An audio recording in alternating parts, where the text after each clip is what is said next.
Welcome back, survivors. Fox is once again going to read the patch notes. I am not going to give too many opinions on it because I do think there are some that are worthwhile, but I think they're worth actually their own video. Anyways, we're going to go over the little brief introduction, and then we're going to have the actual patch notes over here. Let's get started.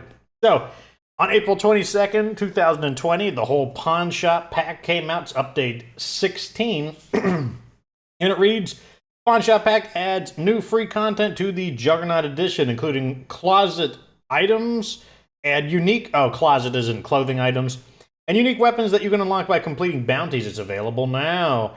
Pawn shops are intriguing locations filled with a wide variety of unusual items, from appliances to guns to jewelry. In that spirit, we are offering this new array of useful gear and outfits for your survivors. It's like the pawn shop came right to your door with a delivery. Yeah, the whole concept of this thing is, it's a whole bunch of really random things that I guess they felt they couldn't fit anywhere else. This contact pack adds 7 new weapons in the game, all of which are available via new bounty broker challenges. That's pretty normal. And we're not going to talk about this because that's in the patch notes. In addition, the pack includes 5 new raincoats and matching rain hats to keep your survivors dry in the rainy months. No, they didn't add rain, in case you were wondering. The black set can be earned by completing a pair of bounty broker challenges, while the other 4 sets are added to your closet for free. Oh, guess you don't have to go loot them. And remember, all hats and outfits you've gained are shared across all communities on your account. How to get them? Most of the items with bounties can't be found by scavenging in traders' inventories or on survivors. You mean the world, you gotta complete the bounties to get them. Oh, the content is cycling out. We had previously announced that this update would see the retirement of the critical response pack. Instead, we're keeping that pack in the rotation for 1 more month, which is, a hint right there that tells us that I guess we should expect to see another bounty update every month. I'm guessing that's kind of what they're going for. In other words, you've got a little more time to finish those bounty broker challenges for the critical response pack before it's replaced in update 17 with another new pack of goodies. If you haven't done the critical response, I'd recommend doing the one for the police sniper rifle. That's definitely the best one there. And also the high-angle rescue hatchet. I think that's in that one. Those 2 are actually pretty good. Future content pack releases will still cycle out 1 pack to make room, but this means we'll now have 4 packs in the current rotation instead of 3. The Critical Response Pack, Trumbull Valley Pack, Bundle Up Pack, and the Pawn Shop Pack, which we just got released. Critical Response Pack will be the first get cycled out, so if there's a weapon catching your eye, get it now before it's gone. Yeah, get the high-angle rescue hatchet and the police sniper rifle. Once the pack is cycled out, you will not be able to find those items by scavenging in the world, but you will keep any you found through earning them in the bounties. So enjoy the bounties and a whole bunch of other, just stuff about their stream. So let's actually get to the real patch notes. This is the detailed stuff. Okay, so this update is a return to form after the massive release of Juggernaut Edition. It includes the new pawn shop pack at the bounty broker and a host of other fixes and tweaks, including a fix to improve invisible zombies in multiplayer and the dreaded Error 3 disconnects, a massive overall increase to weapon durability, muzzle brakes that improve durability, and a free one-time repair for all weapons. Juggernauts that take more damage from higher caliber firearms and headshots, infestations that don't repopulate right after you clear them out, irritable characters that can more easily be prevented from starting fights, the ability to stealthily kill your way through a horde. Alright, let's get started. So, the Pawn Shop Pack. Pawn Shops, we already read that part. This content pack adds 7 new weapons into the game, all of which are available via the new Bounty Broker challenges. The PPQ-45, a 45 caliber variant of the PPQ frame that uses a polygonal rifling instead of the lands and grooves to achieve extraordinary accuracy. Oh. The G45, an evolution of the G19 that incorporates years of field experience into a new highly durable version of the classic pistol.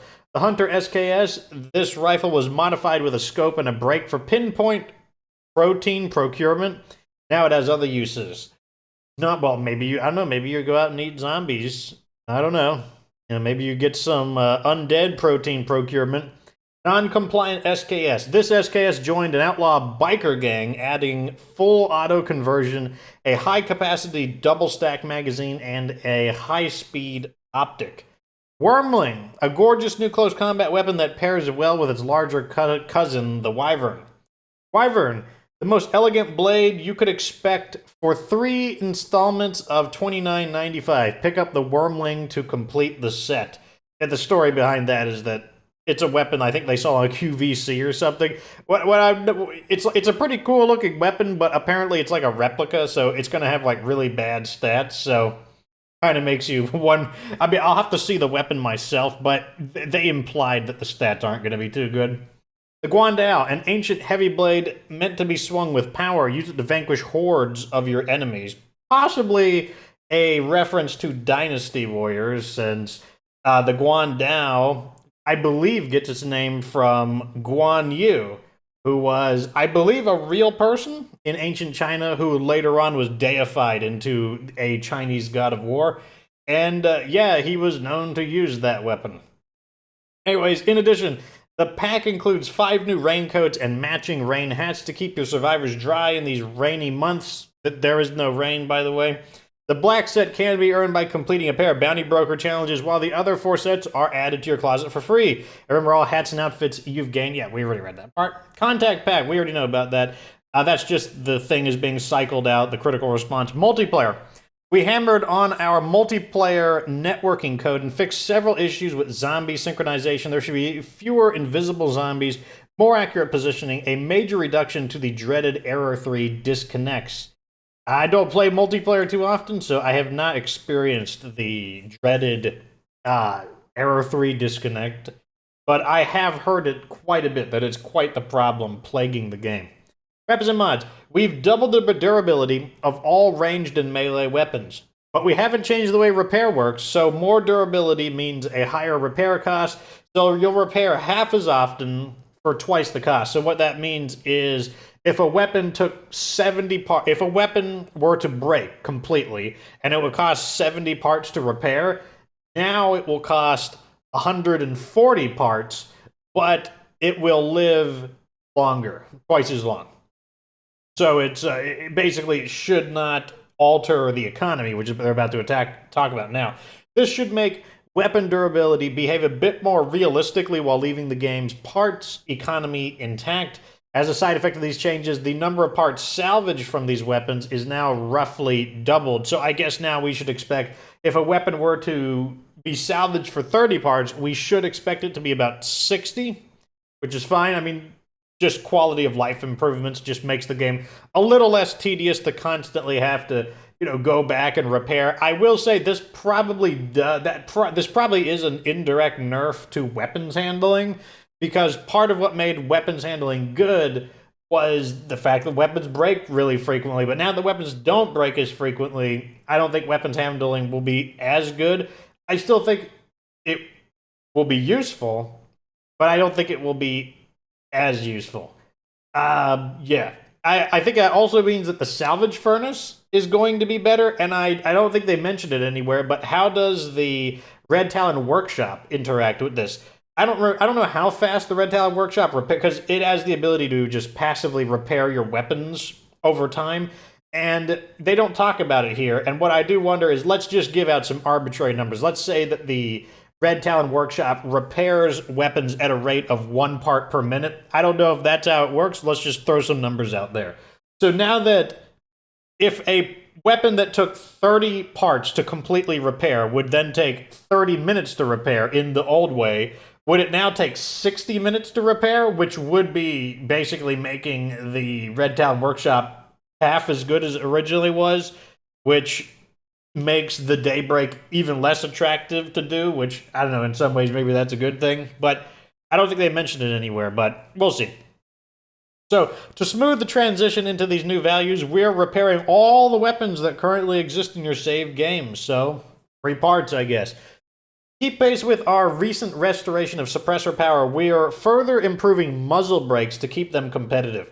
Muzzle brakes no longer cause a weapon to make additional noise, so that was one of their downsides. Now their only downside is that you're not using a suppressor. That because that's one of the downsides right there. If you're using a muzzle brake, you're not using a suppressor.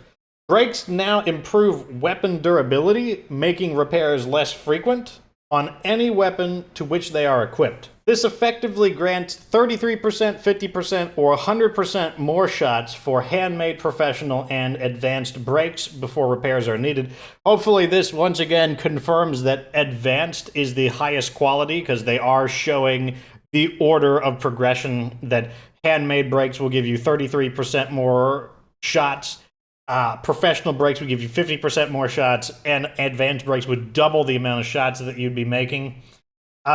I don't know why. I don't know what the logic of the brake making the weapon more durable would be, but maybe they're just doing it because they need to find some way to try to make brakes competitive with suppressors. Brakes also improve control even more, allowing even notoriously squirrely weapons to produce predictable, modest recoil when equipped with the highest level muzzle brakes.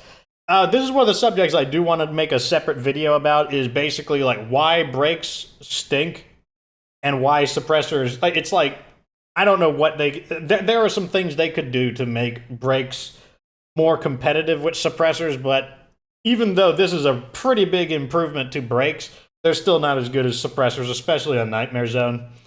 To round out this balance pass on weapon mods, we've buffed chokes, which are the only mods you can equip to the shotguns. Chokes now provide dramatic increases to range, 50%, 100%, and 150% for handmade, professional, and advanced, respectively. A high-end choke now allows a shotgun to be effective at ranges previously reserved for longer pistols and shorter rifles. Chokes also grant modest increases to power, which is the damage output they have, 10%, 20%, and 30% for, once again, handmade, professional, and advanced. I wonder where improvised is. Maybe there's only an improvised. I believe there's only an improvised suppressor. I think that because there is technically a fourth group, but I think that only applies. I don't think there's an improvised brake or an improvised choke. The power increase makes them more effective against plague hearts, hostile humans, and juggernauts. Basically, things that have like a set amount of hit points, things that are not, slain through headshots, like regular zombies or like even a feral. Things that, like, basically the things that will die if you shoot them enough times. This work also fixes a previously undiscovered issue where chokes would actually make shotgun effectiveness worse as you got further away from the target. Essentially the same bug as the suppressor bug we identified in Content Update 14 appears to have been stealthily lying in wait on the choke attachment since, well, a long time ago. We made a full tuning and tweaking pass across the new heavy weapons. Without listing all the details, here are a few highlights. All heavy weapons increased in durability, some more than others. So this is a further increase in durability on top of the double durability. The biggest beneficiaries are the sledgehammer and the groundbreaker shovel. All heavy weapons gained additional impact, which helps against enemies with hit points, like juggernauts and humans.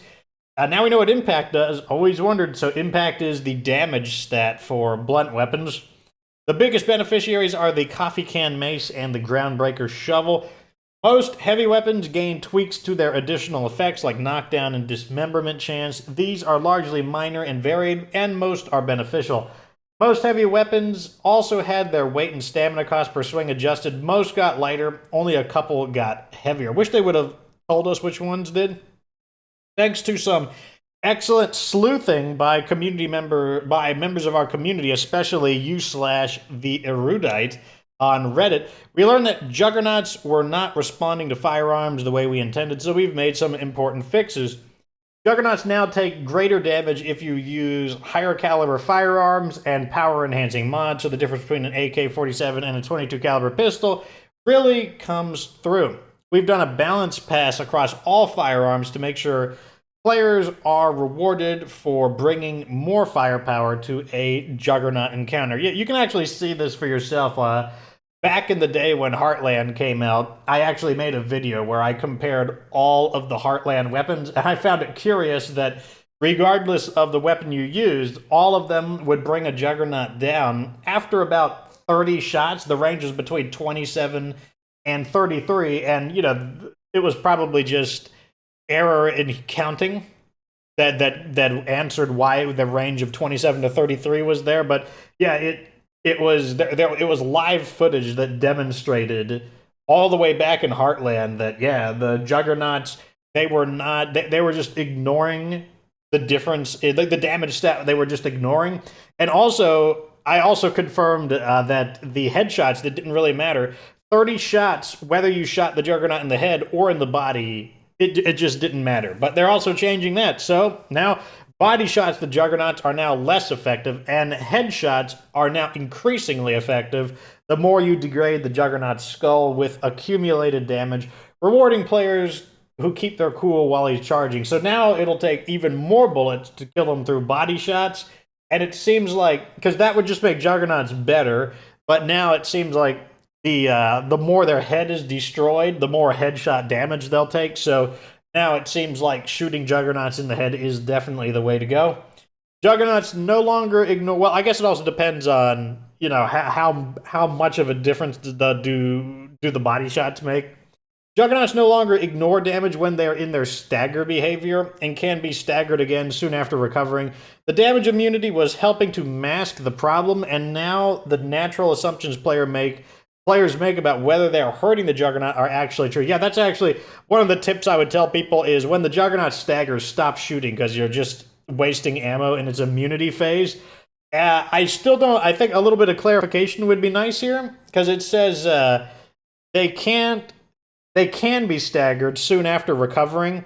Does this mean that the Juggernaut could potentially be slain without being staggered 4 times? Because typically that's the way it worked. You had to stagger the Juggernaut 4 times. 3 or 4, I can't remember exactly. But now, if let's say you used let's say you had 4 players together, and all 4 of you just started spraying up the one Juggernaut with the Eternal Guard's Infinite Rage, would you down the Juggernaut basically within 1 stagger? That's kind of what I'm currently wondering. Is that what this means? Or does it still have some damage immunity in the sense that it still has to stagger 4 times before it goes down? That's kind of what I'm wondering. Heavy weapons can now be looted from a Plague Guard. That's kind of neat if you're trying to collect them.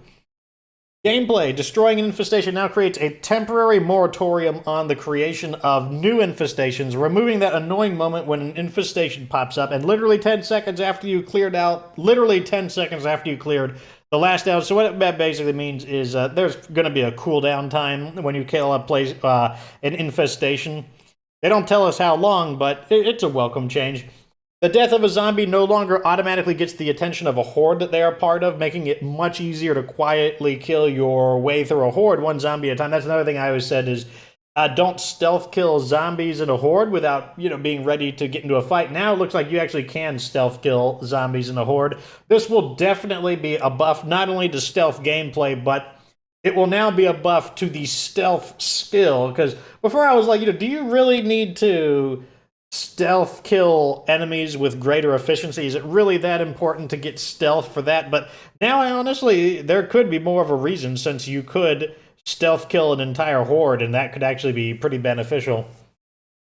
When a zombie is on the ground next to a container, we now prioritize finishing the zombie with the interact button rather than looting the container.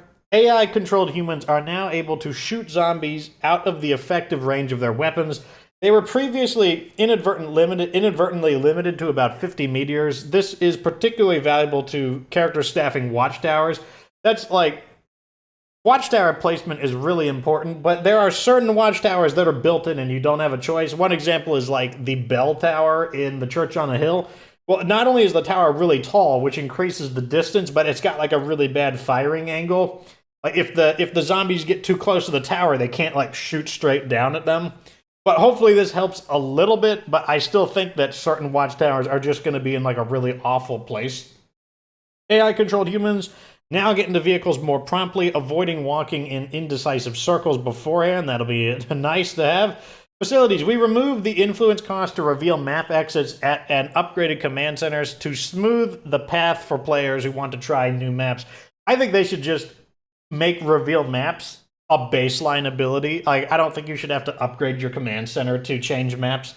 I think that would be, you know, you might as well just go the full distance on it. Because, I mean, like, what is the point of needing to upgrade your command center if you just want to change maps? Checking a character into the infirmary to halt the progress of Blood Plague no longer has an ongoing meds cost. I think that's a mistake. I think they have removed the threat of the Blood Plague to the point that why even have the Blood Plague? Like, really, one of the only things the Blood Plague was deplete medicine, because you had to cure them, and if you didn't have a cure for them immediately, they would consume an extra 2 medicine per day per person with Blood Plague. But now it's like, why even have Blood Plague in the game? Like, I think that I don't agree with that decision, especially because it's really not that hard to avoid being Blood Plagued. You just don't fight plague zombies. You know, just watch where you're going. You know, like, spend some time evading. Run away if there's too many plague zombies. It's really not that hard to avoid being plagued. So I think that that's just... I think that they've basically defanged the Blood Plague. Maybe not technically completely, but I will use the exaggeration. That they have basically defanged the Blood Plague completely. Characters made busy by a mission can still be checked into the infirmary. Fixed an inconsistency in the amount of experience awarded for primary care when used by an infirmary, level 3, or a field hospital. Oh, the Blood Plague, that's probably a subject for another video because of this change. So it was 200, but now is reduced to 100 to match the same action on the infirmary 1 or 2. Now, we fixed an issue where emergency medicine awarded mechanics skill instead of medicine skill experience, or maybe your survivors are actually robots up until now. Didn't see that coming, did you? The new Ranger SUV can now be upgraded into a smash wagon, just like other SUVs. Community, the numbers that lead to starting fights based on their traits have been changed to fall in line with existing morale thresholds. In general, this makes those characters less likely to start fights. Characters that have the irritable trait won't start fights unless they are below cheerful. Characters with traits that start conflicts won't start fights unless they are below empowered. I wish they just told you the tiers in both the name and the number, because I don't remember them off the top of my head, but I believe cheerful is the first positive tier of morale, and I think empower is the middle tier of morale. Enthusiastic is the highest tier, but either way, it could make the characters with those negative traits more sufferable, especially if you prioritize having high morale. Characters at your base will no longer complain about the noise when the threat level is less than 14. That's good. That's always when dialogue gets annoying. Morale-driven filth on a character is now visible. A multiplayer reminder to make sure to shower before seeing other people. Running low on meds, it no longer issues an inaccurate food dire morale penalty. Survivors now recognize that bandages are not food. User interface. And we are nearly done. Now, when you equip an item like a weapon or a backpack directly from your supply locker or from a vehicle, the game swaps your previously equipped item back into that container rather than dropping it into your inventory by default. We made this change because in our experience as players, this is what we actually wanted the game to do about 99% of the time. This does not apply to looted containers out in the world, which still cannot receive items from you, but only provide them. You can now click and drag scroll bars in the menus if you're using a mouse. Our Achievements Unlocked message now appear at the top of the screen to avoid obscuring subtitles. Moving to a new map in Nightmare Zone no longer reveals all the plague hearts. Yep, that was one of the things it was doing. I was like, why can I see all the plague hearts? Dead characters and empty leader slots no longer offer you access to their closets. That's weird. We reduced the time it takes to load up and interact with the community screen, which was becoming an issue on some hardware. Yeah, it was the insane loading lag that you'd get from tabbing to it. The key binding screen no longer issues a warning when you leave the older dodge crouch action unbound. We've bound the option to delete legacy survivors via the menu to the X button instead of the A to prevent unfortunate accidents. Remember last update when we said we made it possible to bind, interact, and quick finishers in the same button? We made a mistake. That arrived in this update. We did some additional minor cleanup work on the interface, making sure you can see what you need to see.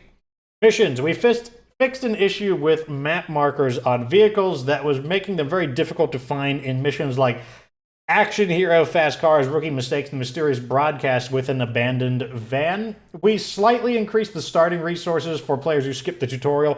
You now start with 6 foods, 2 meds, and 3 materials. Now, if you're me, you never needed any of that, but sure, whatever, I'll take it. Builder, give me the loot. Though still rare, spawns more often than it once did. Builder, pillage and plunder. No longer instruct you to stick a rucksack in your supply locker. Sheriff, right of way, no longer costs you an alliance with an enclave. Claiming the shop has had its mission map marker restored, making the shop much easier to claim. Maslow's hierarchy no longer appears when you already have the lounge it wants you to build. Who should lead no longer doubles up on the same leader tutorial if you recruit a new community member who matches your current character's leader type. Connect with other survivors now handles the scenario where you start the mission already in possession of a food rucksack. And finally, the miscellaneous group. We added a console-only option to the video settings called TV Display Border Overscan. You can use this to compensate if your television cuts off at the edges of the screen. Yeah, that was a problem. People's like safe boundaries were just stretched over. That's actually an issue on, let me see if I don't know if it'll show it. Yeah, you can see it here. Over here, you can have an issue of like overscanning, but with tools like Open Broadcast software, you have way more options to correct it. But on a console, you need the help of the developers. We made several minor map fixes with effects such as avoiding players getting trapped by geometry, especially around their own parking spaces, preventing characters from spawning on rooftops, preventing players from accidentally getting trapped inside plague-engorged houses in Heartland because ick. Creepy debris floating above the road. If you want to see weird debris floating on purpose, check out the game Overland. We fixed a few clipping issues on character outfits and hair. We also fixed a few rare crash and softlock bugs. We expanded our support for international keyboard. The French AZERTY keyboard now uses the ZQSD instead of WASD by default for movement. New users and users who reset their key binding will receive the change. Players with German and Italian keyboards can now use 0 instead of equals to reset their keybinds. We fixed multiple localization affecting text in a variety of languages, which are down here. I have no idea what languages these are, but that is it. So you've seen the patch notes. Let me know down in the comment section, what do you think about them? In particular, I would like to know, what do you think about the break changes, the changes to Blood Plague, not using any medicine? What do you think about that? Like, do you think those are good ideas, bad ideas? Like, I don't think anyone's opposed to buffing breaks, but I suppose a better question is, like, can they honestly buff breaks to be competitive with suppressors? I mean, obviously, if they made them, anything equipped with a break kills everything in one hit, that would obviously make them better, but I'm talking about something that they could do realistically. I think that breaks are just not needed in the game. I just don't think that they are. I don't think they solve a problem that you have in State of Decay 2, which is why suppressors are just so much better, because they solve the problem of trying to be quiet, not shooting one zombie and attracting 10, especially on Nightmare Zone. But, yep, let me know what you think down in the comments section. What do you think about breaks? What do you think about the Blood Plague change? And also, what do you think about the pawn shop weapons? Let me know down in the comments section. At any rate, that's the end of that. Like this video if it was entertaining or informational in this case. Subscribe for future State of Decay 2 content. Of course, remember that you don't have to be good to get good.